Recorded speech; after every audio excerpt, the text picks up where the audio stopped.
Atos 11, de 19 a 30. Todos achamos? Acompanhe com fé a leitura da palavra de Deus. Os que foram dispersos a partir da perseguição que começou com a morte de Estevão, se espalharam até Fenícia, Chipre e Antioquia, não anunciando a palavra a ninguém que não fosse judeu. Alguns deles, porém, que eram de Chipre e de Cirene, e que foram até Antioquia, falavam também aos gregos, anunciando-lhes o evangelho do Senhor Jesus. A mão do Senhor estava com eles, e muitos, crendo, se converteram ao Senhor. A notícia a respeito deles chegou aos ouvidos da igreja que estava em Jerusalém, e enviaram Barnabé até Antioquia. Quando ele chegou e viu a graça de Deus, ficou muito alegre, e exortava todos a que, com firmeza de coração, permanecessem no Senhor, porque era homem bom, cheio do Espírito Santo e de fé, e muita gente se uniu ao Senhor. Depois, Barnabé foi a Tarso, à procura de Saulo, e quando o encontrou, levou-o para Antioquia, e durante 1 ano inteiro, se reuniram naquela igreja, e ensinaram numerosa multidão. Em Antioquia, os discípulos foram pela primeira vez chamados de cristãos. Naqueles dias, alguns profetas foram de Jerusalém para Antioquia, e apresentando-se um deles, chamado Ágabo, dava a entender pelo Espírito que haveria uma grande fome em todo o mundo. Essa fome veio nos dias do imperador Cláudio. Os discípulos, cada um conforme as suas posses, resolveram mandar uma ajuda aos irmãos que moravam na Judéia. E eles o fizeram, enviando essa ajuda aos presbíteros por meio de Barnabé e Saulo. Amém? O que é que Jesus pode fazer na vida de pessoas, e por que não igrejas simples, comuns, mas que creem no Evangelho e se submetem ao Espírito Santo? O que Jesus é capaz de fazer? Gente como eu e você, igrejas como essa igreja, o que Jesus pode fazer na vida daqueles que creem verdadeiramente no Evangelho e se submetem ao controle do Espírito? O início da igreja de Antioquia mostra para a gente um exemplo de algumas coisinhas que Jesus pode fazer. O que nós estamos vendo até aqui em Atos? Vou fazer uma recapitulação para que você se situe no livro. O livro de Atos começou com Jesus ressurreto, depois de morrer e ressuscitar. Ele aparece para os seus discípulos e ele ascende aos céus. E ele diz, antes disso, para os discípulos ficarem em Jerusalém, porque ele enviaria o Espírito Santo. O que realmente acontece? Atos capítulo 2 narra como o Espírito Santo desceu sobre os discípulos e eles começaram a anunciar o Evangelho com o poder do Espírito. E então isso deu início à igreja de Jerusalém. Jesus tinha prometido que quando o Espírito Santo viesse, eles seriam suas testemunhas em Jerusalém, lembra de Atos 1:8? Na região, que era Judeia e Samaria, e até os confins da terra, todo o Império Romano da época e além. Bom, então, Atos narra para nós como foi esse começo do testemunho em Jerusalém. Capítulo 3 até capítulo 7 de Atos, você vê essa igreja em Jerusalém, o que aconteceu com ela. Foi crescendo em número, foi crescendo também em oposição da parte dos líderes religiosos, e foi crescendo também em problemas, né, em conflitos. Foi o que a gente viu na vigília, né? Quem veio na vigília na sexta-feira, a gente orou tendo como base o livro de Atos. Bom, isso foi até o capítulo 8, quando um dos líderes da igreja, Estevão, está pregando o Evangelho, e por conta disso, a oposição, aqueles que mataram Jesus, se levantam contra Estevão, e Estevão faz um belo sermão contra eles, condenando os seus pecados. E eles dão a sentença mesma que deram para Jesus. No caso de Jesus, mandaram crucificar Jesus. No caso de Estevão, eles apedrejam Estevão. Atos 8:1, você precisa voltar os seus olhos para lá. No capítulo 8, versículo 1, nós lemos assim: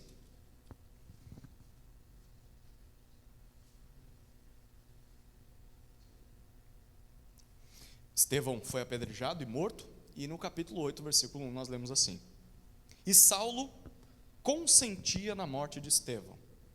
Naquele dia, teve início uma grande perseguição contra a igreja em Jerusalém. Todos, exceto os apóstolos, foram dispersos pelas regiões da Judéia e da Samaria. Isso é uma coisa ruim. Perseguição é bom ou ruim? Ruim. Mas apesar disso, produziu coisa boa. Por quê? Porque agora aquela igreja, que não estava se espalhando, estava apenas em Jerusalém, vai começar a testemunhar de Jesus em outras regiões, na Judéia e na Samaria. E isso realmente começou a dar origem a outras igrejas ao redor de Jerusalém. Nesse meio tempo, no capítulo 9, esse que é o perseguidor, principal perseguidor, que é Saulo, Jesus se apresenta a ele tem um encontro com Jesus, e isso muda a vida desse homem. Saulo, que perseguia a igreja, agora é um pregador do evangelho de Jesus. E o capítulo 9 termina com a narrativa de que Saulo estava pregando o evangelho, e logo logo a gente vai descobrir um pouco mais sobre a vida dele.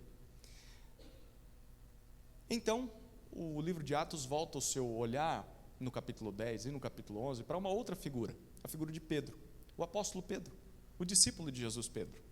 Pedro é usado por Jesus para alcançar um homem chamado Cornélio, um romano, um centurião, um homem importante para o Império Romano.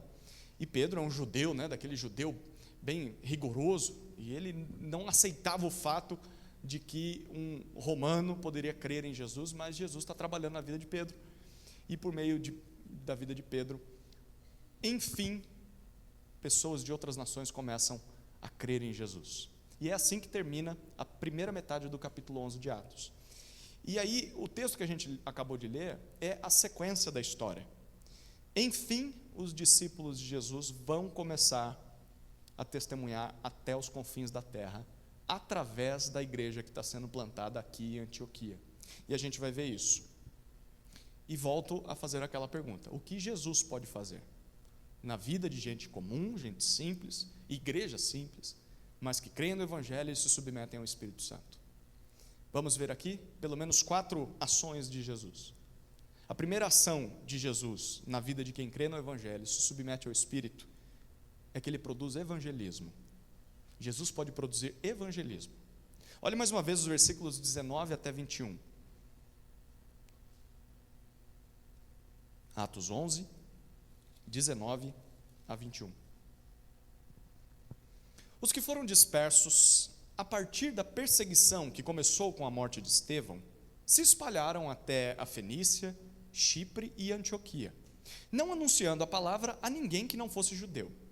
Alguns deles, porém, que eram de Chipre e de Cirene, e que foram até Antioquia, falavam também aos gregos, anunciando-lhes o evangelho do Senhor Jesus. A mão do Senhor estava com eles, e muitos, crendo, se converteram ao Senhor. Lucas é o autor desse livro, e ele nos conta o que aconteceu após o capítulo 8, versículo 1. Ali começou a perseguição, os discípulos foram espalhados, e agora é que ele continua essa história falando o que aconteceu com eles. O que parece é que o capítulo 8, versículo 2, até o capítulo 11, versículo 18, é como se fosse um apêndice, assim, uma nota de rodapé de Lucas. Ele agora vai continuar a história daquela turma que foi dispersa. E o texto diz que aqueles judeus que criam em Jesus, que foram expulsos de Jerusalém, dispersos, espalhados, eles chegam ao extremo norte de Israel, diz o versículo 19. É uma terra gentia, uma terra não judia. Eles chegam a Fenícia, que é o atual Líbano, eles chegam a Chipre, que é uma ilha do mar Mediterrâneo, e eles chegam a Antioquia. Existiam 2 Antioquias na época, essa é a Antioquia da Síria, a atual Turquia. Se você procurar no mapa, é onde fica a Turquia. O que eles fazem nessa cidade? O que pessoas apaixonadas por Jesus fazem, onde quer que estejam? Eles falam de Jesus. Eles anunciam o evangelho, mas só os judeus dali. Provavelmente na sinagoga que havia em Antioquia, a comunidade judaica pregava para a própria comunidade. Mas o versículo 20 diz para nós que alguns deles que não tinham nascido em Jerusalém, alguns que tinham nascido em Chipre, na própria ilha, e em Cirene. Isso aqui é curioso. Cirene não é ali. Cirene é no norte da África. É outro continente. Mas eles eram judeus nascidos lá na África. E o texto diz que eles vêm até Antioquia e evangelizam em Antioquia também. Mas eles evangelizam gregos, não judeus. Curioso, esses judeus que nasceram em outra terra, não em Jerusalém, eles já estão acostumados com outras pessoas, estão acostumados com outras culturas, com outra língua, tiveram que aprender a conviver com romanos, com gregos de todo tipo, e ao mesmo tempo também tiveram de amar essa turma. Para eles parece ser mais fácil pregar para os gregos. Bom, Antioquia da Síria era uma cidade grande, uma cidade assim, muito importante no primeiro século. Ela era a terceira maior cidade do Império Romano. Então, numa escala, a primeira cidade era Roma. Depois nós tínhamos Alexandria. E em terceiro lugar, Antioquia da Síria. Estudiosos dizem que tinha cerca de 500 mil habitantes nessa cidade. Para aquela época, imagine, Atibaia tem quantos mil habitantes? 160, imagine, quase 4 vezes mais do que Atibaia era Antioquia da Síria, naquela época. Por causa da localização de Antioquia da Síria, nós tínhamos nela um grande cruzamento de comércio. Muitos comerciantes vinham até ali, e com isso muitas culturas, muitas línguas diferentes se encontrando em Antioquia. Metade das viagens daquela época passavam por Antioquia. Então, se eu fosse comprar uma passagem de ônibus ou de carroça, né, de cada 2, uma passava por Antioquia. Então, assim, muita gente passava por lá. E por isso ela era muito diversificada e também muito próspera, uma cidade grande. E aprove a Jesus começar a sua primeira igreja gentia, a primeira igreja fora de Jerusalém, ali em Antioquia. Essa igreja de Antioquia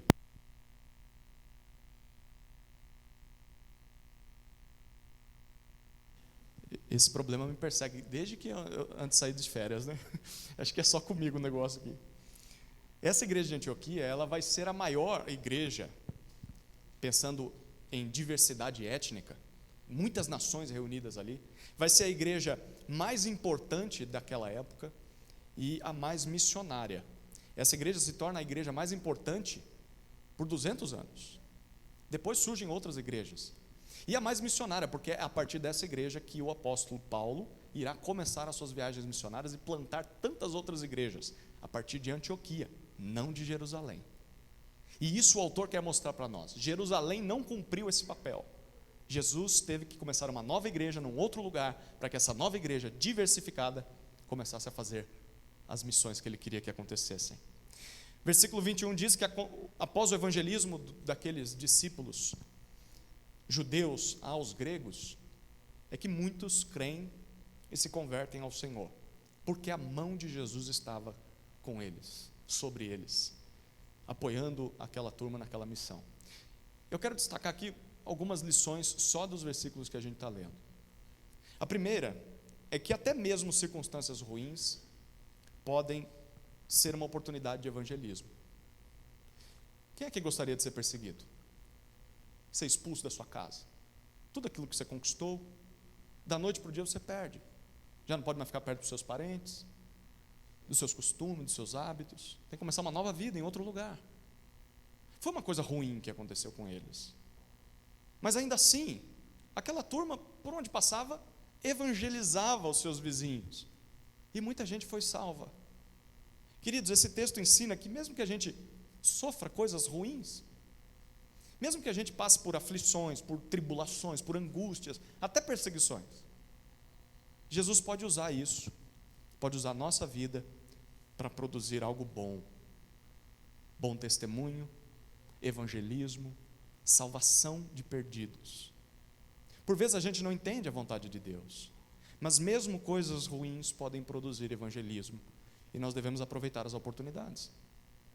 Há uma segunda coisa aqui que esse texto mostra para nós, é que Deus usa exatamente quem nós somos para alcançar pessoas que são semelhantes a nós. Esse texto mostrou que aqueles que eram judeus de Jerusalém pregaram o evangelho para quem? Para quem era judeu igual a eles. Ao mesmo tempo, Jesus usou aqueles que eram judeus, mas não de Jerusalém, para pregar o evangelho para quem não era de Jerusalém. Dessa forma, todo mundo foi alcançado. E não só judeus, aqueles que não eram judeus ouviram o evangelho. Cada um de nós é único, queridos. Nós temos uma cultura particular, familiar, nós temos uma história, nós temos uma origem, uma língua nativa, nós temos costumes, cada um tem um contexto, cada um tem uma cartela de contatos diferente, uma carteira de contatos diferente, né? Você conhece pessoas que eu não conheço, eu conheço pessoas que você não conhece. Cada um de nós tem uma personalidade única, e Jesus pode usar e quer usar tudo isso para alcançar os perdidos ao nosso redor. Jesus pode fazer isso e quer fazer isso. Pessoas que só você tem acesso, pessoas que só você tem contato. Seu pastor talvez nunca vai chegar lá, mas você chega todos os dias. E Jesus quer usar a tua vida para pregar o evangelho para as pessoas que ouvem você, que convivem com você. Então a gente não deveria se olhar no espelho e falar, não, eu sou um inútil, né? Eu não sirvo para nada, eu não falo tão bem quanto os outros. Não. Olhe-se no espelho e veja Jesus dizendo para você, vá em direção daqueles que estão próximos de você. Você é o meu missionário onde você está. Tem mais uma lição aqui que esse texto apresenta para a gente. Que o evangelho chega aos perdidos através de gente comum. Gente como eu e você. Você reparou que não tem menção de nome algum nesse texto? A gente não sabe quem eram esses judeus que evangelizavam. A gente só sabe que eles pregaram e as pessoas se converteram. Eram simples pais, mães, filhos, trabalhadores, gente que foi expulsa da sua terra, que chega lá e ama tanto a Jesus que fala de Jesus para quem conhece. E através desses pregadores anônimos, gente que talvez a gente não daria tanto valor, que talvez não sabia falar tão bem em público, que não tinha uma personalidade cativante, mas através dessa turma, que a gente nem sabe o nome, teve início a maior igreja missionária do Novo Testamento. Uma igreja que alcançou milhares de perdidos, centenas de cidades na região, plantando igrejas, que é a melhor forma de se evangelizar, plantar igrejas. Queridos, apenas pregue o evangelho. Apenas fale de Jesus para as pessoas, quer sejam pessoas que são mais cultas que você, menos cultas, pessoas que Deus vai colocando no teu caminho, porque só Deus sabe o que pode acontecer com quem a gente prega o evangelho hoje. Não fique buscando holofote, aplauso, né? Reconhecimento. A pessoa não me deu um tapinha nas costas, não me reconheceu lá, fui eu que preguei o evangelho para ele, não falou do meu nome. Não é isso que a gente tem que buscar. Simplesmente buscar pessoas que se rendam a Jesus. Essa é a maior recompensa que a gente pode receber. Quem sabe Deus não pode produzir transformações em centenas ou milhares de pessoas por meio daqueles a quem nós pregamos. Só Deus sabe o que pode acontecer. Tem mais uma lição? A conversão de pecadores acontece só através da ação ou da mão do Senhor Jesus. O texto enfatizou isso, né? Eles pregaram o evangelho, mas aquelas pessoas só se converteram, a gente leu isso no final do versículo 21, porque Jesus estava presente. Jesus estava atuante, tanto nos pregadores quanto nos que ouviam. Querido, sem a iniciativa de Jesus, ninguém se converte. Ninguém é salvo por Jesus. A gente precisa reconhecer isso. A nossa dependência de Jesus. E ao mesmo tempo clamar, orar, para que Jesus salve os perdidos a quem nós pregamos. Mas isso também significa, e a última lição aqui desse primeiro ponto, de que a conversão, ela é um resultado natural da fé no Evangelho. Olhe para o versículo 21 mais uma vez. Quando aquelas pessoas ouvem o Evangelho, o que os moradores de Antioquia fazem? Muitos creram. E, o que diz o texto? Se converteram ao Senhor. Aqui está o papel do homem. Se ninguém pode ser salvo se não tiver iniciativa de Jesus, tá, mas e o homem? Onde ele entra na história? Ele não toma decisão? Claro que toma. O texto acabou de dizer. Ele deve crer no Evangelho. E ele deve se converter, abandonar o pecado, se voltar para Deus. Esse é o significado de conversão. Sem isso não há salvação. Sem fé no Evangelho não há conversão. E se não há conversão, não houve fé no Evangelho. Então, se você diz que crê no Evangelho, demonstre isso através da sua conversão. Isso é o que vai garantir que de fato você foi salvo. E se você está evangelizando alguém, fale isso para a pessoa a quem está evangelizando. Espere isso nele. Fale, olha, não adianta nada você dizer que crê, não adianta nada você vir para a igreja, não adianta nada dizer que é crente, não adianta nada começar a falar igual evangélico, ouvir música gospel. O que você precisa é se converter. Crer no Evangelho significa se converter. Se não acontecer isso, você ainda está perdido. Essa é a primeira ação de Jesus para aqueles que se submetem ao Espírito e creem no Evangelho. Evangelismo, mesmo em meio ao sofrimento, à perseguição. Mas Jesus também pode fazer uma segunda coisa.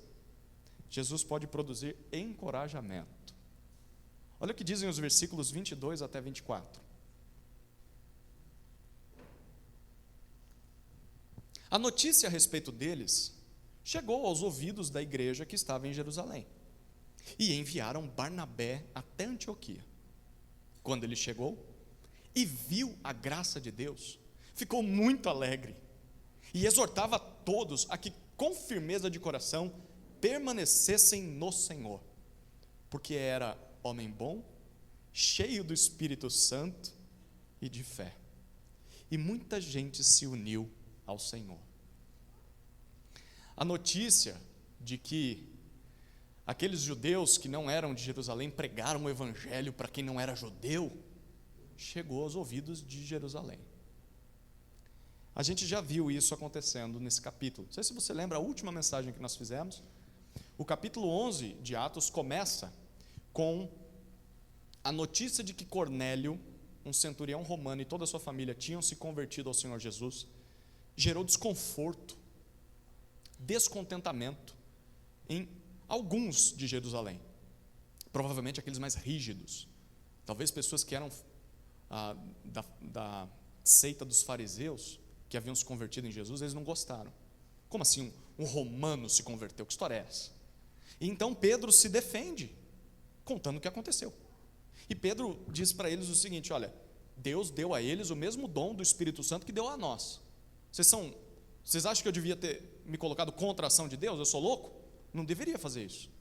O Senhor quis fazer isso, não fui eu que fiz. O Senhor salva quem Ele quer. A igreja de Jesus é composta de quem Jesus quer. Não somos nós que escolhemos quem vai se converter. Nós pregamos o Evangelho, é Jesus que vai atraindo aqueles que Ele quer salvar. E é isso que Pedro diz. Mais uma vez, Jerusalém ouve uma notícia de algo que está acontecendo fora dos seus domínios. O que Jerusalém faz? Manda alguém. Só que dessa vez não vamos mandar Pedro não. A última vez que Pedro foi, deu problema. Vamos mandar Barnabé. E Barnabé vai averiguar o que está acontecendo. E o texto diz que ele vai. Ele atende ao chamado da igreja. A pergunta é: por que Barnabé e não Pedro ou qualquer outra pessoa? Barnabé já apareceu na história de Atos 2 vezes. A primeira lá no capítulo 4, quando ele vende uma propriedade dele, lembra disso? Vende e distribui o valor, dá aos pés dos apóstolos para eles ajudarem aquelas pessoas que tinham necessidade financeira. E naquele texto do capítulo 4, lá no versículo 36, nós lemos que Barnabé era natural de Chipre. Você lembra dessa música, né? Era o seu nome Barnabé. Vocês não são crente, não? Natural de Chipre, não é? Natural de Chipre. Chipre é aquela ilha do lado de Antioquia ali. Barnabé era de lá. Barnabé conhece a língua do povo, Barnabé conhece os costumes. Mas também em Atos 4:36 nós lemos que Barnabé era filho da consolação, Foi o apelido que os apóstolos deram para ele. Por quê? Porque Barnabé era um grande encorajador. Então, se tem alguém que sabe se comunicar com aquela nova igreja em Antioquia, e alguém que vai ser capaz de encorajar aqueles irmãos, caso eles realmente tenham se convertido, é Barnabé. Então Barnabé vai. Queridos, para encorajar a sua igreja, Deus sempre manda a pessoa certa. Sempre manda o Barnabé certo. Ninguém está aqui por acaso. Talvez você esteja pensando, não, eu estou aqui porque eu vim para Atibaia buscando isso, buscando aquilo, e acabei caindo nessa igreja aqui e não saí mais. Você não está aqui por acaso. Sim, você tomou algumas decisões, alguém tomou decisões por você, mas se você está aqui hoje, é porque a mão de Deus te conduziu até aqui. E se te conduziu até aqui, Ele quer te usar aqui. A pergunta que nós temos de fazer é: será que eu estou pronto para cumprir o chamado de Deus aqui? Será que eu faria como o Barnabé, né? Pode contar comigo. Eu estou disposto. A pergunta mais importante do que essa é: será que alguém escolheria a gente para uma missão como essa? Porque Barnabé, a gente sabe, ele tem bom testemunho, a gente vai ver isso daqui a pouquinho. Barnabé é alguém que já demonstrou fidelidade a Deus. E nós? Qual a nossa reputação? Será que a nossa igreja seria capaz de escolher você? Precisamos de alguém que encoraje tal igreja, vamos escolher esse aqui, aquela ali. Será que te escolheria? Ou pensaria duas vezes, sei não, hein? Dá um trabalho aqui, imagina se for para outra igreja. Não, melhor deixar quietinho aqui. É uma fofocaiada, fala tão mal dos outros, vai chegar lá, vai produzir um mau testemunho, um mau exemplo para aquela igreja.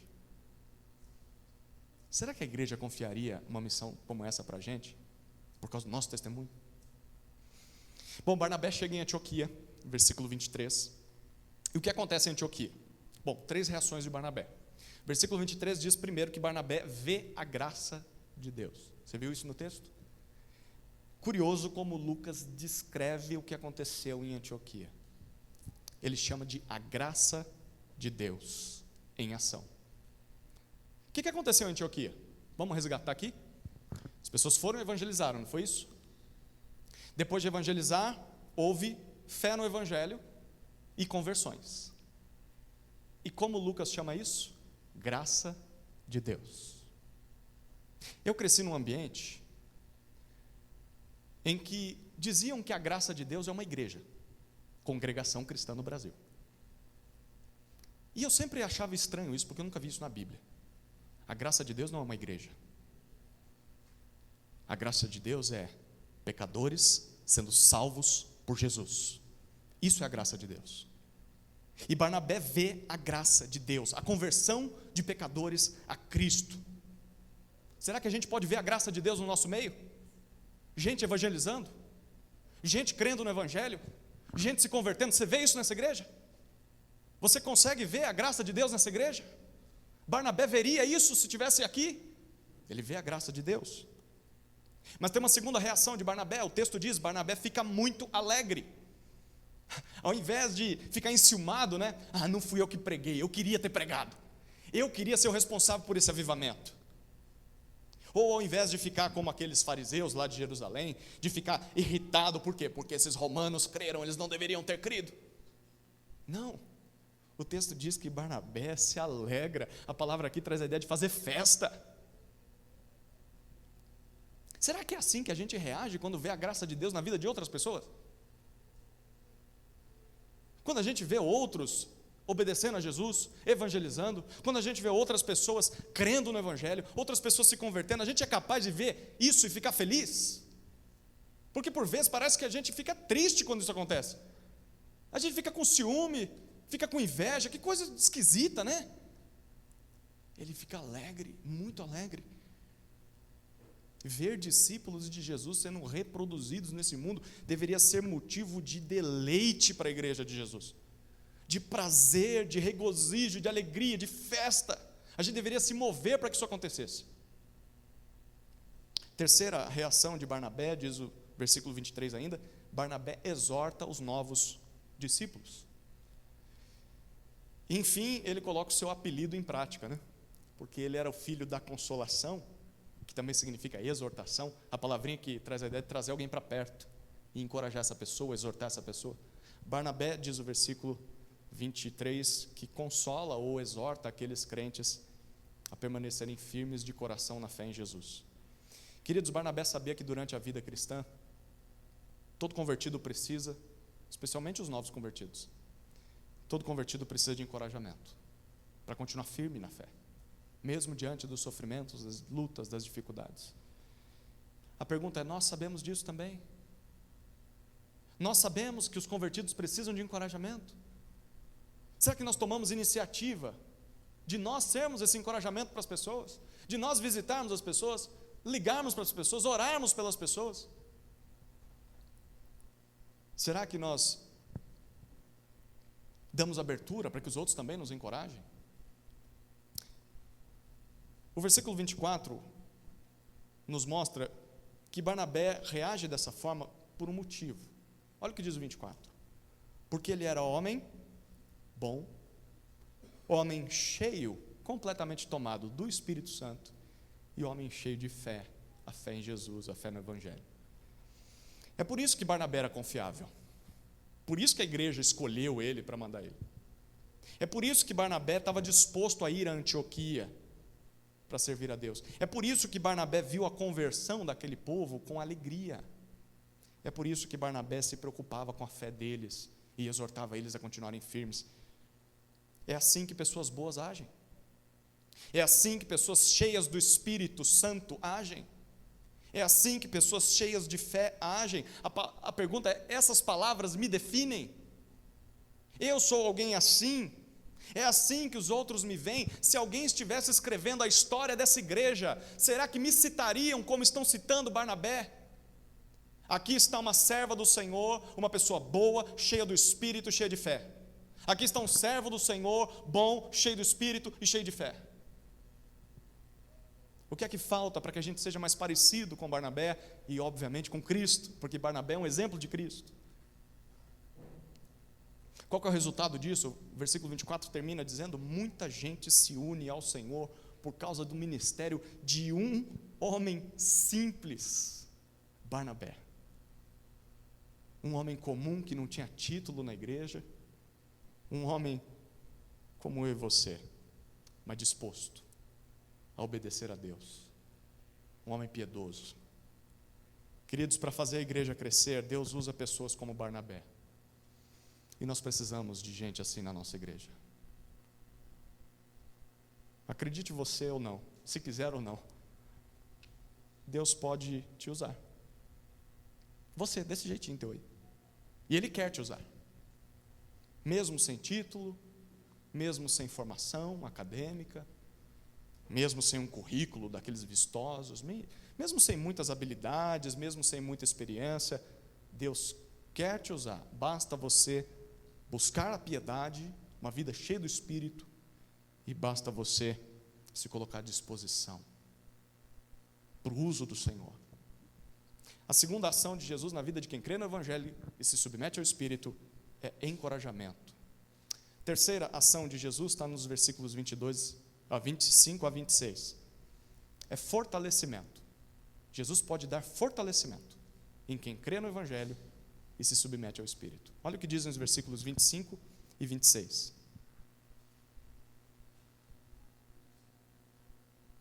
Depois, Barnabé foi a Tarso, à procura de Saulo, e quando o encontrou, levou-o para Antioquia. E durante 1 ano inteiro, se reuniram naquela igreja e ensinaram numerosa multidão. Em Antioquia, os discípulos foram pela primeira vez chamados de cristãos.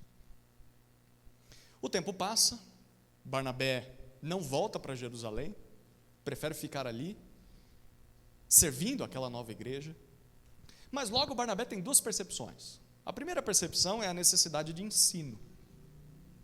Aquele povo precisava de profundidade bíblica, teológica. Principalmente os que não eram judeus, porque eles não tinham contato com a Escritura. Os judeus tinham, mas os gregos não. Quem é Jesus? Quais os resultados da vida, da morte, da ressurreição de Jesus? Como isso afeta a nossa vida? O que é a igreja? Como a igreja deveria ser? Qual a missão da igreja? O que vai acontecer no fim dos tempos? Como nós devemos agir até que Jesus volte? Como lidar com o pecado? Como que nós vamos reagir ao sofrimento? Como tratar os descrentes? Queridos, toda igreja, seja ela nova, nasceu ontem, seja já uma igreja com mais de 30 anos, 100 anos, toda igreja precisa do ensino da palavra, e Barnabé percebe isso.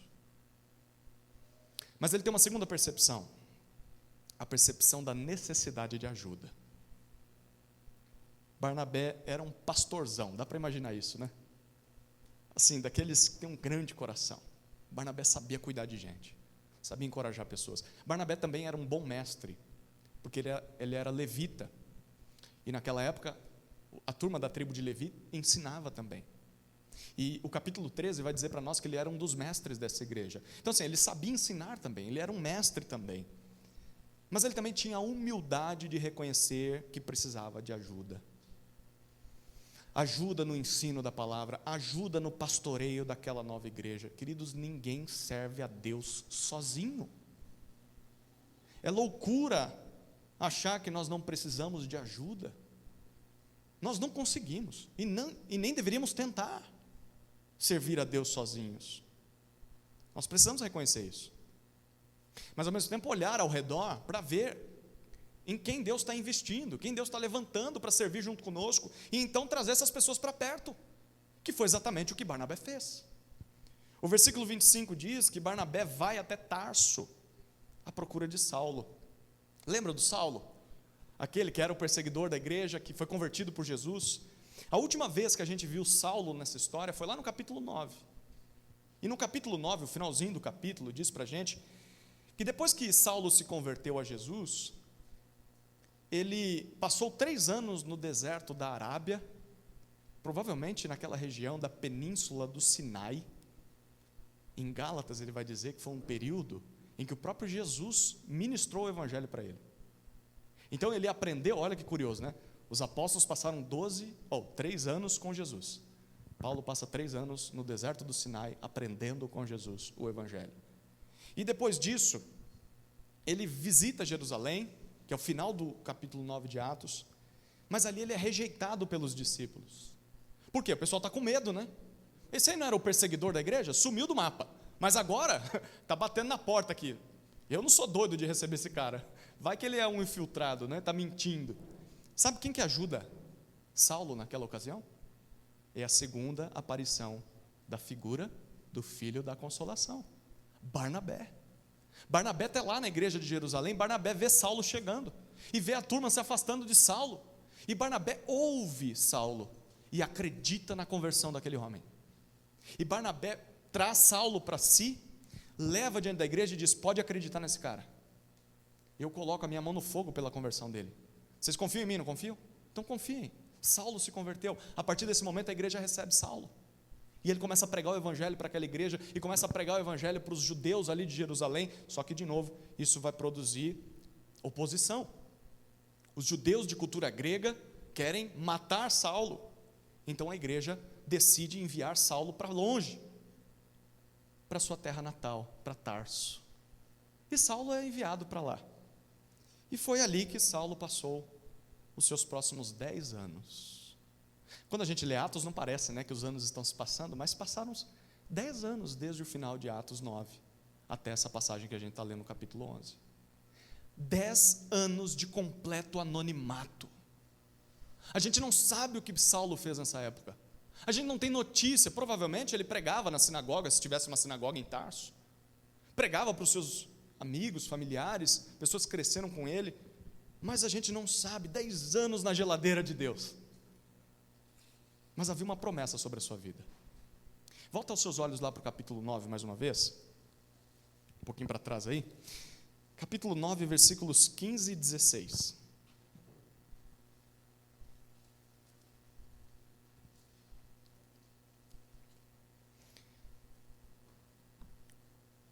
Mas o Senhor disse a Ananias. Ananias foi o homem que foi lá abrir os olhos de Saulo.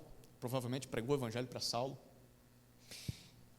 O Senhor Jesus diz a Ananias: vá, porque este é para mim, Saulo, um instrumento escolhido para levar o meu nome diante dos gentios e reis, bem como diante dos filhos de Israel, pois eu mesmo vou mostrar a ele quanto deve sofrer pelo meu nome. Jesus está dizendo que ele escolheu Saulo para levar o seu nome aos gentios, aos reis, autoridades e também aos judeus, mas isso não aconteceria sem sofrimento. E enfim, quando Barnabé vai atrás de Saulo, lá no capítulo 11, está começando a chegar a hora disso acontecer, no tempo de Deus, não no tempo de Saulo.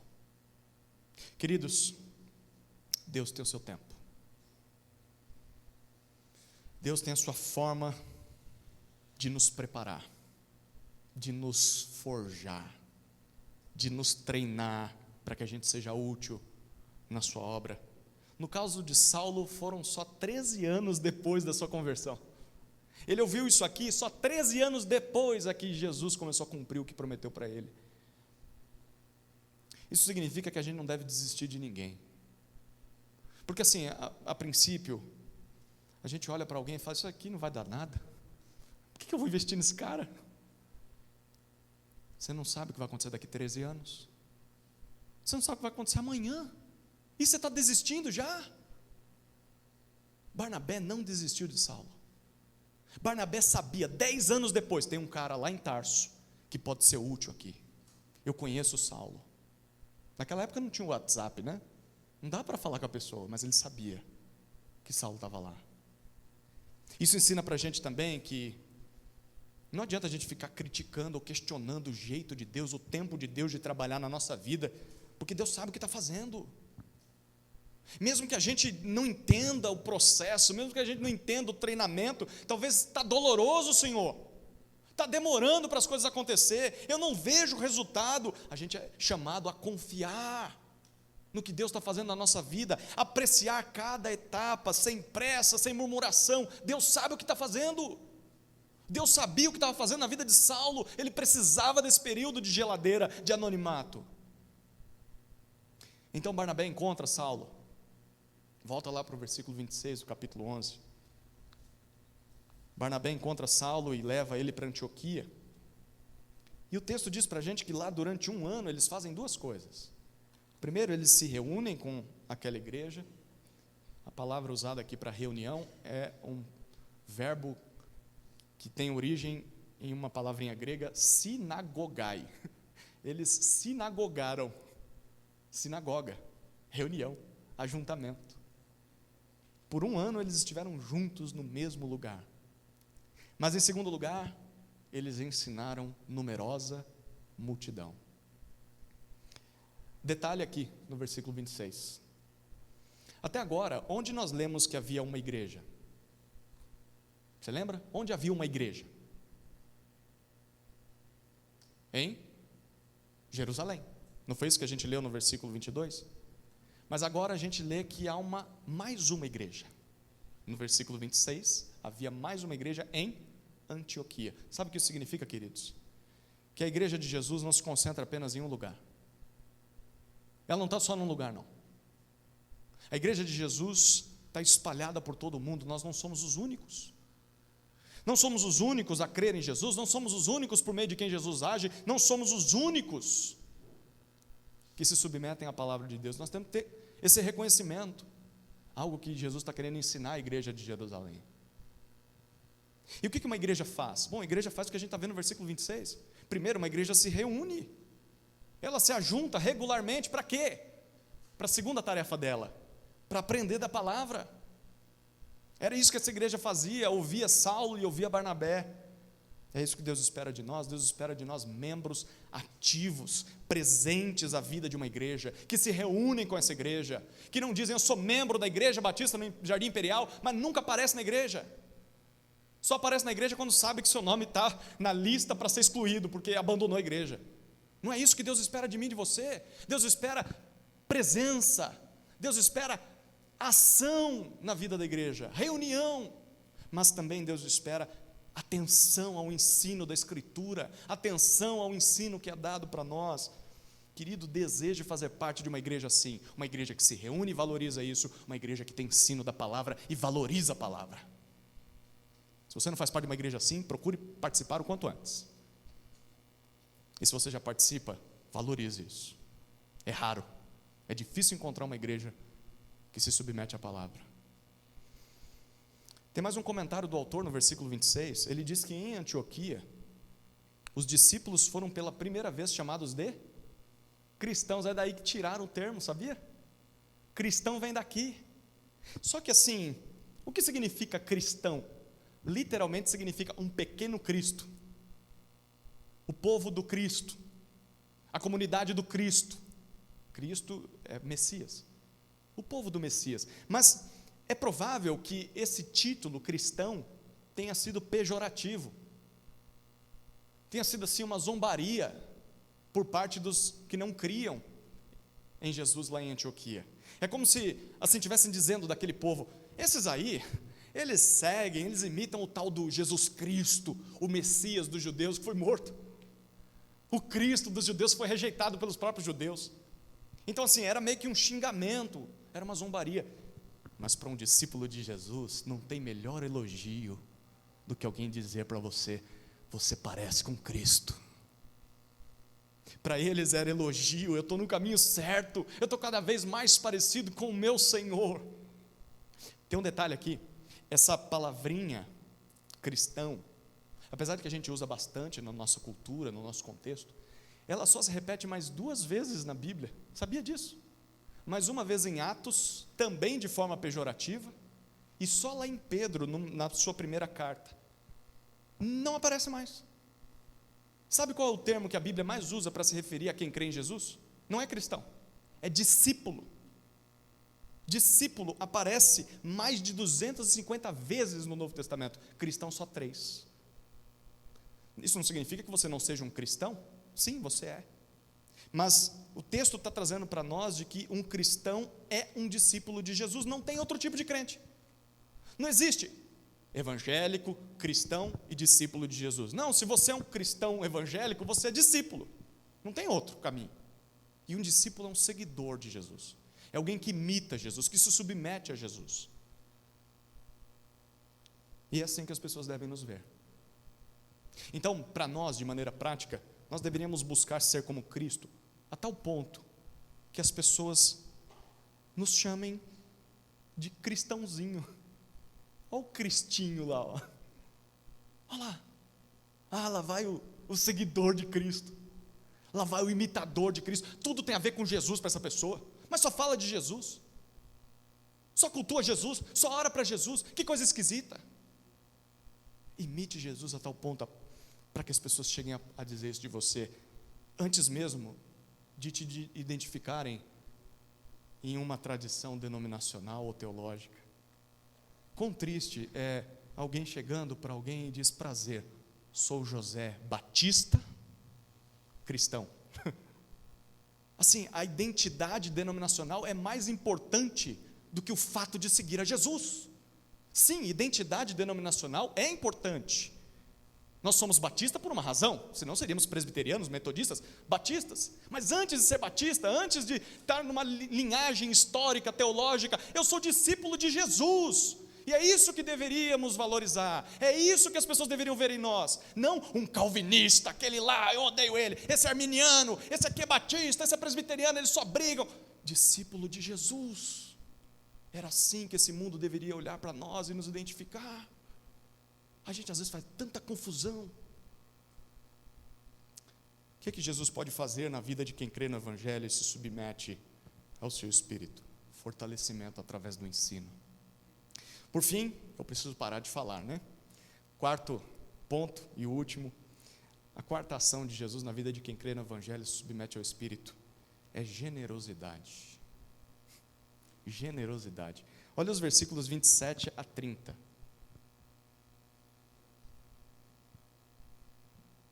Naqueles dias, alguns profetas foram de Jerusalém para Antioquia.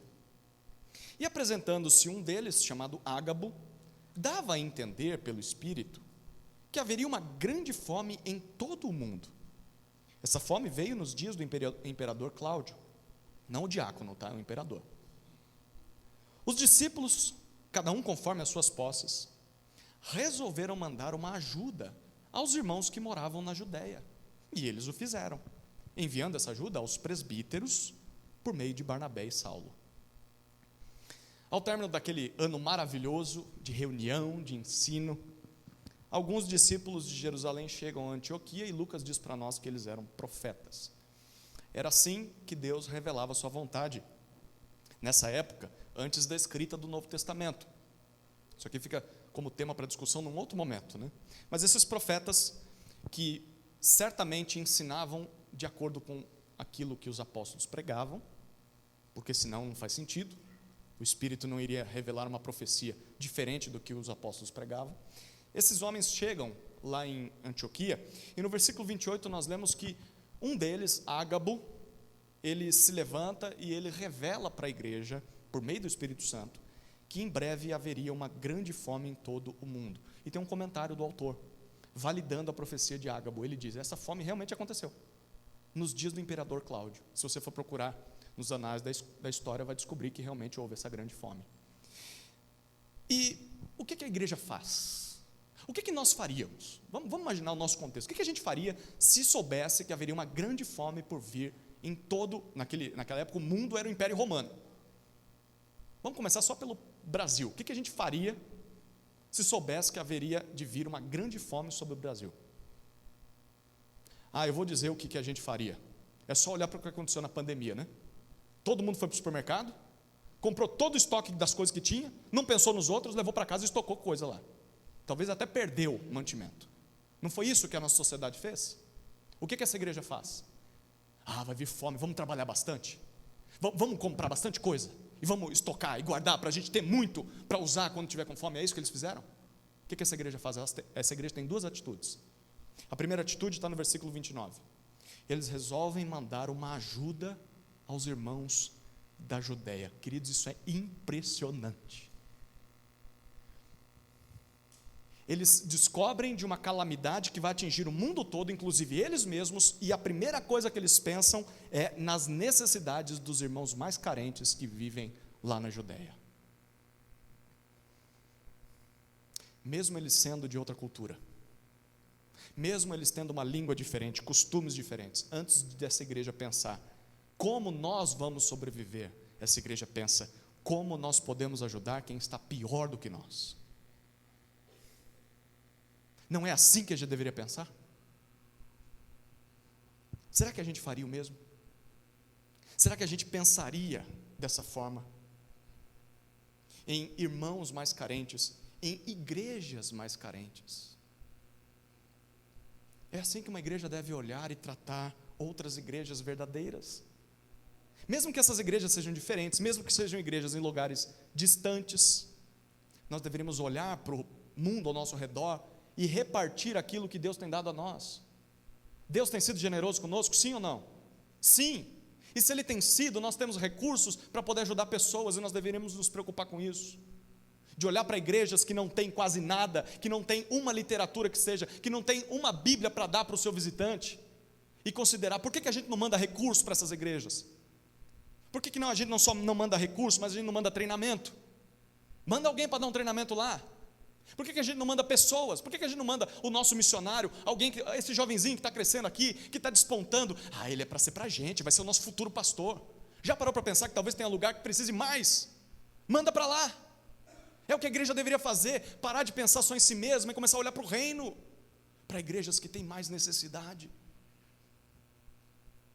Como foi essa ajuda? O versículo 29 dá 3 marcas da oferta daquela turma, e é para a gente imitar. A primeira marca diz, o versículo 29, que foi uma decisão pessoal. Eles ouviram uma necessidade, e aí a conclusão foi, nós temos que ofertar. Não foi assim, Ágabo dizendo, vai ter fome, gente, portanto, eu obrigo vocês, dou uma ordem da parte de Deus, vocês têm que mandar uma oferta. Não, foi uma decisão, nós queremos ajudar. Mas o versículo diz também que foi voluntário. Ninguém deu uma ordem, não foi Barnabé que disse, não foi Saulo. A igreja decidiu, ninguém pressionou, ninguém obrigou eles. Em terceiro lugar, foi proporcional. O texto diz que foi coerente com as suas posses. de acordo com o que eles tinham. Não foi nada além do que cada um podia ajudar. Quem tem mais, ajuda mais. Quem tem menos, ajuda menos. E ninguém fica julgando um ao outro. Só deu R$10. Se deu de coração, tá bom. E você, está dando o quê? Está ofertando o quê? Essa primeira atitude, eles resolvem mandar uma ajuda. Mas tem uma segunda atitude. Versículo 30 diz que eles, de fato, enviam a ajuda. Por meio de Barnabé e Saulo. De nada adianta, ou adiantaria a igreja em Antioquia ficar apenas na intenção, no desejo de mandar a oferta. Era necessário agir. Era necessário, de fato, mandar o dinheiro, e foi o que eles fizeram. Queridos, muitas vezes, quando a gente ouve sobre necessidades dos outros, seja numa conferência missionária, seja num testemunho de alguém, ou seja até no momento do ofertório, sabe? Você vê os irmãos preparados, trazendo o seu dízimo, sua oferta, e aí você fala, meu Deus, eu esqueci de novo, eu já gastei tudo, o que eu vou fazer? Mês que vem. Aí a gente deseja, né? A gente volta para casa com o coração aquecido, e a gente fica, eu preciso ajudar. Você fica comovido, você se compromete. Gente, eu vou dizer, quando Deus me chamou,